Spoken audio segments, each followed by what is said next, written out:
G'day, Lawrence here. Welcome to my YouTube page, Life Through My Eyes. Today I'm going to talk to you about coming out of the closet. Everyone's story is a little bit different. Mine's probably different to most other people. Everyone comes out at a different time, different stage of their life. Some people don't come out at all. Sometimes it's due to family pressure, cultural pressure, religious pressure. In some cases it's even work or your career. Some people can't face up to who they are because of the way society perceives them. For me, I grew up in the 70s and 80s, especially the 80s, difficult time with AIDS starting up and the epidemic that it was, as horrible as it was. You'd often hear people who, the moment you mentioned something about being gay or homosexual, all they thought about was death. You would see a person, if they touched someone who was gay, they'd want to wash their hands. They were worried they'd pass on AIDS if they sat on the toilet seat. It was just a strange time. People today don't realise how difficult and how bad it really was. You don't hear about it as much anymore. HIV is still a bad epidemic. AIDS is still rampant around the world. And unfortunately we don't hear it as much as we used to. It's still something that is out there, and anyway, getting off that subject. My coming out, I was 29 years of age. I was living in London at the time, and I was thinking, you know what, I'm tired of living inside this little closet. I'm tired of talking in the third person when I'm discussing relationships. I was tired of basically having to lie to people all the time. So I decided there and then, living in another country where the few friends that I had, that I'd made while I was there, didn't really care about basically my sexuality. They cared for me as a person. Didn't have to worry about the reaction as much because it probably in some respects didn't mean as much.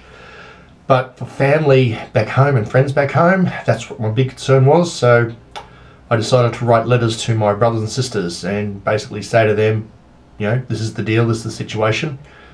Hope you're not disappointed.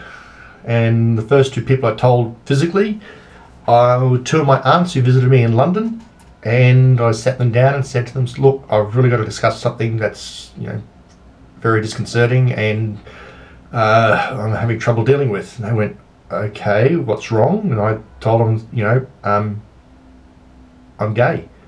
And they went, okay, now that's out of the way, what's the problem? And I'm thinking, well, that was it. And they go, oh, don't worry about it. We're progressive aunts. Don't think that we can't handle it. And they were really good about it. But they said, don't tell your mother. And yes, mother was the issue. I've always had up till I told them, I always had a pretty good relationship with my parents. And I still have a relationship with my parents. It's not like I've shut them out of my life. But when I finally told them, again, it was through the mail. Main reason being they lived in another state, and rather than phone up and have the conversation over a phone where there'd be maybe shouting, tears, whatever, or again confronting them, putting them on the spot and having to deal with it on the spot, I thought the best way to do it, send them a letter. So I sent them a letter, and I put a book with it called My Child is Gay, and the book is a book of letters. It's actually a very good book. It's a book of letters written by parents whose children had come out to them and how they dealt with it. And so I put that book in with the letter, and the letter basically said, dear mum and dad, in case you haven't realised, I haven't had a girlfriend since high school. I love the theatre. I love ABBA. Love ABBA, God. And I'm gay. And the reason I'm sending the letter is because I want you two to sit down and discuss it, and when you're ready to discuss it with me, we'll all sit down as adults and talk about it. Took them 8 months. And the first thing Dad said was, I don't understand it, probably never will, but you're my son, and I'll always love you. Mother, it was a bit different. Mum's first thing she said to me was, I'm not going to get any grandchildren out of you. And I thought, okay, I'm capable of having children, but I'm not going to have children just to placate your maternal instincts. I'm happy being a godfather and uncle, and all that goes with it. But we did have a conversation when I did stay at their place, the last time I ever stayed at their place, and my mother said, look, you can take that book back with you. I never read it, don't want to read it, don't care what it says in there. This is my attitude. I can't accept that. And she said if I ever have a partner, she doesn't want to know about him, hear about him, see him, speak of him, mention his name, doesn't want to see a picture of him, and he will not be welcome into her home. And so I haven't set foot in the house since. It's been 16 years. Do I hate my mother? No. She's my mother. Always love her. You cannot not love your mother. I don't respect her because of those sort of comments, but it is her house, her rules, and I fully understand that. She will never accept it. So that's her decision, and my decision is to move on with my life. So I do. My friends and all the rest of the family, doesn't bother them. Well, at least they don't tell me it bothers them. But I've never had an issue with them. And what I say to other people is, look, if you're not ready to come out, don't. Don't be forced out. Don't put yourself in a situation that's going to endanger yourself. Not everyone's going to be accepting. That's just part of life. There will be those who won't accept it. And the best thing to do is to basically surround yourself with friends who will. And they'll help you through that situation. But if you're not ready, don't do it. Once you're happy in a spot where you know that you can deal with it, then do it. Some people may never ever come out. And again, that's their decision. It'll be very easy to point at people and say, look, I know that person. I know he's gay because such and such. I had a situation with a footballer, National Rugby League player, who hit on me years ago when I was at work. He was a little bit drunk and I thought, oh, he's just talking because of the alcohol. But he did take my phone number, he did call me at home, and let's just say that, let's